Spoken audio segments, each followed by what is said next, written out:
जी नाज़रीन, घोसपुर मामा सां ताज़ा ख़बर जी आगाही शेयर कंदा हलूं। घोसपुर में 3 ॾींहं पहिरियां मस्जिद मोहल्ले में अणॼातल हथियारबंदनि तरफ़ां जेयू अॻवान मौलवी साईं बख़्श ओगाई जे घर में घिड़ी संदसि चौपायो माल काइण ऐं मज़ाहिमत ते संदनि 3 घर भातियुनि खे गोलियूं हणी ज़ख़्मी करण वारे मामले जो निबेरो इलाइक़े जे चङनि मुड़सनि ख़ादिम अली भयो ऐं लियाकत अली ओगाई जे सरपंच हेठि घोसपुर में कयो वियो आहे, जंहिंमें शैमोर भयो धुर ते ॾोह साबित थियण ते मथसि 6 लख रुपया ॾंड ऐं 5 मींहं ॾंड में वठी धुरनि खे खीर खंड कयो वियो आहे।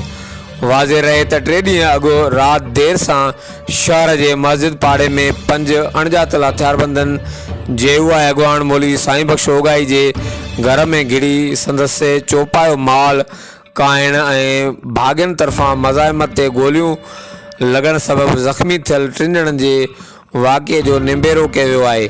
चौपायो माल काइण दौरान भाॻियुनि 2 चोरनि खे पकड़े पुलिस हवाले कयो हो।